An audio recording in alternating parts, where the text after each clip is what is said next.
지혜가 우리의 바깥에 있다면 지혜를 손에 넣는 유일한 방법은 행동하는 겁니다.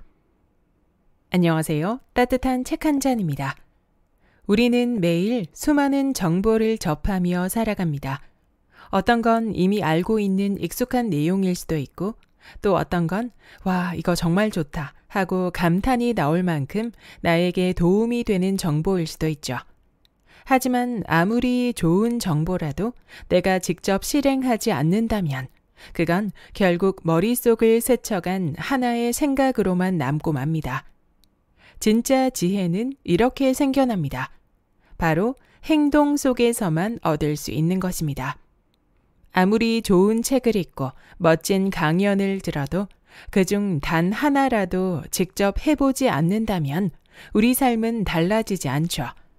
오늘 영상에서는 신간, 필스터치의 내면 강화를 통해 의미 있는 삶을 위해 행동하는 힘이 얼마나 중요한지 효과적인 행동 철학에 대해 알아보겠습니다.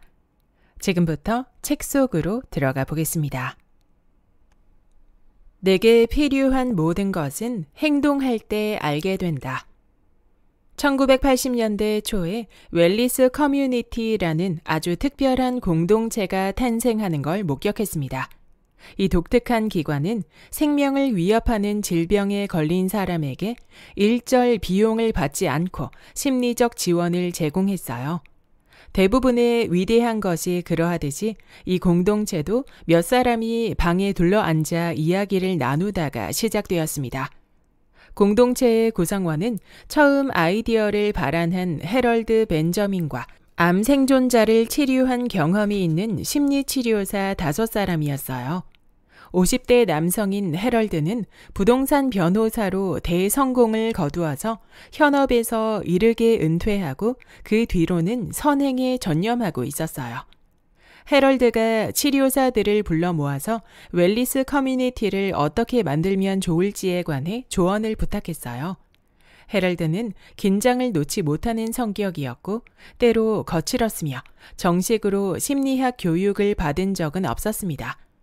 버젓한 심리치료 자격증을 갖춘 우리는 해럴드를 쉬이 낮잡아 보며 그가 품은 비전을 실현하는 게 현실적으로 얼마나 어려운지 설교했죠. 그러나 몇 주 안에 조언은 해럴드에게 우리가 받아야 한다는 게 분명해졌죠. 회의마다 좋은 아이디어가 한두 개쯤 나왔습니다. 우리 전문가들은 비판적인 태도로 논의하다가 막판에는 괜찮은 아이디어를 쓰레기통에 처박기 일쑤였습니다. 그렇게 또 하나의 아이디어가 파기되고 나면 방 안에는 싸늘한 침묵만이 감돌았어요. 아니나 다를까 해럴드는 바로 그 지점에서 목소리를 내어 우리를 어리석음에서 구해주었습니다. 머뭇거리지 않고 즉시 아이디어를 실행에 옮겼죠. 그냥 수화기를 들고 누군가에게 전화를 걸었어요. 경직된 의료사회에서 교육을 받은 나는 해럴드의 실천력에 머리를 망치로 한 대 얻어맞은 기분이었습니다. 해럴드가 수화기로 손을 뻗을 때마다 방 안의 분위기는 삽시간에 얼어붙었어요. 모두 같은 생각을 하고 있었죠. 그런 식으로 문제를 그냥 해결해 버린다고? 그럴 순 없어. 하지만 해럴드는 그럴 수 있었습니다. 한 번의 회의가 끝날 때마다 새로운 연사 또는 상담가가 섭외되거나 새로운 프로그램이 일정에 추가되었어요. 그렇게 웰리스 커뮤니티는 서서히 모습을 갖추어 갔습니다. 나는 그 과정에서 무언가 창조되는 행위를 목격했습니다. 우리 치료사끼리는 절대 해내지 못했을 일이었어요. 우리에게는 각 단계가 올바른 단계라는 믿음이 필요했거든요. 우리는 행동하기 전에 먼저 확신해야 했어요. 하지만 세상의 무엇도 완벽하게 확실한 상태로 탄생할 수는 없습니다. 창조하고자 하는 사람은 먼저 담대하게 미지의 세계로 한 발을 내디뎌야 합니다. 해럴드는 자신이 올바른 일을 하고 있는지 알기 전에 먼저 행동에 나설 수 있었습니다. 역동적인 사람은 누구나 이런 능력이 있죠. 그들은 행동 그 자체를 믿습니다. 필요한 정보가 머릿속 생각이 아니라 행동에서 나온다고 느끼기에 그런 믿음을 가질 수 있어요. 의지는 단순히 무언가 행동에 옮기게 하는 에너지를 넘어 지각력이기도 합니다. 그런 의미에서 나는 이것을 의지의 지성이라고 부릅니다. 이런 면에서 의지는 감각기관과 비슷해요. 우리 사회에서 이런 생각은 급진적으로 여겨집니다. 우리에게 지성이란 머릿속에서 펼쳐지는 메마른 사고 과정이니까요. 그러나 알미라고 불리는 이것은 저차원적 형태의 지성일 뿐입니다. 고차원적 지성은 지혜라고 불립니다. 지혜는 우리의 머릿속에 있지 않고 우리를 둘러싼 세상에 널리 퍼져 있죠. 행동하겠다는 의지는 우리를 이렇게 넓디 넓은 지혜의 세계로 연결해 줍니다. 고대인은 우주 전체가 신들의 지성으로 촘촘하게 엮은 하나의 살아있는 유기체라고 생각했습니다. 지금 우리가 보기에 고대인은 우리보다 아는 것이 없었던 사람들이죠. 현대를 살아가는 우리는 한 차례의 생화학적 사고가 일어났을 때 생명을 받은 생물과 그러지 못한 사물의 임의적 집합이 우주임을 안다고 생각합니다. 그러나 이것은 우리의 오만이며 그 탓으로 우리는 상당한 대가를 치르고 있습니다. 미지의 대상 앞에서 겁을 집어먹고 마비되어 버렸거든요. 지혜가 우리의 바깥에 있다면 지혜를 손에 넣는 유일한 방법은 행동하는 겁니다. 의지는 머리로 생각하는 것보다 더 현명합니다. 도넛 가게를 개업할 계획을 세우고 있다고 합시다. 초콜릿맛 도넛과 바닐라맛 도넛의 비율을 몇 대 몇으로 할지를 두고 고민하며 수백 시간도 보낼 수 있어요. 그러나 실제로 가게를 여는 행동을 하면 각각의 맛을 몇 개씩 만들어야 할지 1년 내내 추상적으로 생각한 것보다 더 많은 걸 단 하루 만에 알게 될 거예요. 도넛을 먹는 사람들의 세상이 우리에게 필요한 정보를 줄 겁니다. 익숙하지 않은 행동에 나서는 일은 대부분의 사람에게 원초적 두려움을 유발합니다. 두려움을 극복하려면 행동을 바라보는 새로운 관점이 필요합니다. 우리가 더 효과적으로 행동하게 만들어줄 3가지 원칙이 있습니다.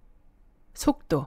무언가를 하기로 마음 먹었다면 실제 행동하기까지 걸리는 시간은 짧으면 짧을수록 더 좋습니다. 빠르게 행동하고 실패했을 때 오랫동안 꾸물거리다가 행동해서 성공했을 때보다 더 자신감이 붙습니다. 밀도. 역동적인 사람은 대부분의 사람이 한 달 동안 하는 것보다 더 많은 행동을 반나절 만에 해치울 수 있습니다. 목표는 주어진 시간 동안 평소보다 많이 행동하는 것입니다. 천천히 시작하세요. 하루에 2가지 행동을 시도하는 것으로 충분해요. 그 지점에서부터 행동을 늘려가면 됩니다. 자기 전 성찰. 자러 가기 전에 10분만 할애해서 그날 한 행동과 다음 하고 싶은 행동을 글로 적어보세요. 글로 적으면 무엇이든 더 묵직하게 다가옵니다. 얼마나 많은 걸 했는지 자기 자신에게 거짓말할 가능성도 낮아지고요. 이 새로운 행동의 철학을 실천하기 시작하면 우리가 하는 모든 행동의 가치를 느끼게 될 것입니다. 행동의 철학을 실천하는 게 자연스러워질 때까지 서서히 작은 단계들을 밟아 나가세요. 꾸준히 실천하다 보면 쏟아져 들어오는 지혜가 우리를 다음에 해야 하는 행동으로 인도해 줍니다. 우리가 성공만큼이나 실패에서 많은 걸 배운다는 사실은 무엇을 이루고자 노력했든 결과는 중요하지 않다는 걸 뜻합니다. 오로지 행동의 과정을 계속 밟아 나가는 일만이 중요합니다. 행동의 철학은 무기력하고 활력이 부족한 사람이 겪는 근본적인 문제, 즉 동기를 찾지 못하는 문제를 해결해 줍니다. 의지의 지성은 죽어있는 생각이 아닌 살아있는 행동과 지혜를 연결해 주거든요. 진료실에 찾아와서 무슨 행동을 해야 할지 몰라서 좀처럼 동기가 생기지 않는다고 말하는 사람들이 있습니다. 그들은 자신에게 마법처럼 방향 감각을 안겨줄 모종의 경험을 수동적으로 기다리고 있죠. 그러나 그런 일은 백날 기다려도 일어나지 않습니다. 그들은 동기에 대해 철저하게 오해하고 있습니다. 나는 언제나 그들에게 지금 걷고 있는 길에 아무 확신이 들지 않더라도 당장 행동하라고 권합니다. 이렇게 의지를 실천하면 일단 생명력이 강해집니다.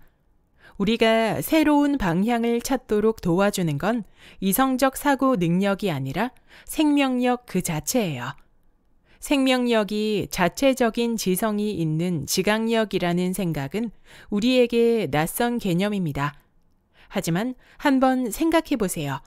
대단히 생기가 넘치면서 인생의 방향 감각이 부족한 사람을 살면서 본 적이 있습니까? 행동의 철학을 실천하면 목표를 보는 관점 또한 달라지기 시작합니다. 우리에게 필요한 정보는 행동을 실천하는 과정에서 얻게 되므로 목표는 단지 그 과정을 자극하는 기능만 합니다. 따라서 올바른 목표나 이성적인 목표 같은 건 존재하지 않아요. 목표를 세울 때는 당장 활용할 수 있는 것이면 충분합니다. 모든 목표는 일시적입니다. 우리가 행동으로서 목표에 헌신할 때 생명력은 더 강해져서 우리에게 다음 목표를 세울 지성을 불어넣어주죠. 의지의 지성이 존재함을 이해할 때 우리는 행동을 영적인 관점에서 보게 됩니다. 누구나 끊임없이 앞으로 나아가고 창조하고 싶어 하는 마음을 내면에 간직하고 있죠. 그것과 이어져 있지 않을 수도 있지만요. 그 부분이 우리 안에 존재하고 있는 불멸하는 부분이자 고차원적 자아입니다. 그 뜻을 따를 때 우리는 고차원적인 삶과 연결되어 지혜를 얻고 일시적인 실패에 일희일비하지 않게 되죠. 현대를 살아가는 우리가 영성을 추구할 때 고차원적 자아를 속세에서 등지게 하는 게 목표는 아닙니다. 오히려 그 자아를 세상에 내보여 표현하는 것이 목표죠. 행동함으로써 지혜를 얻는 건 고차원적 자아를 활성화하고 경험하는 방법입니다. 이것은 모든 사람의 인생 여정에 의미가 있다는 뜻이기도 합니다. 우리가 누구든 어떤 길을 가든 우리가 내딛는 한 걸음 한 걸음이 그 자체로 의미가 있습니다. 여기까지 필 스터츠의 내면 강화의 본문 일부였습니다. 사람은 누구나 성장하고 더 나은 내가 되고 싶어 하는 마음을 가지고 있습니다. 그리고 그 마음은 단순한 욕심이 아니라 우리 안에 자리 잡은 본능이자 가능성의 씨앗이라고 할 수 있죠. 우리가 지금까지 배우고 느끼고 쌓아온 내면의 지혜들, 그것은 오직 행동을 통해서만 진짜 나의 것이 될 수 있습니다. 직접 움직이고 부딪히고 실천해 보는 과정 속에서 지혜는 더 깊어지고 새로운 가치를 만들어내게 될 것입니다. 행동을 통해서 여러분의 한 걸음 한 걸음의 가치를 느껴보세요. 나에게 필요했던 것이 선물처럼 다가올 것입니다. 구독과 좋아요와 댓글은 큰 힘이 됩니다. 다음 영상에서 만나요.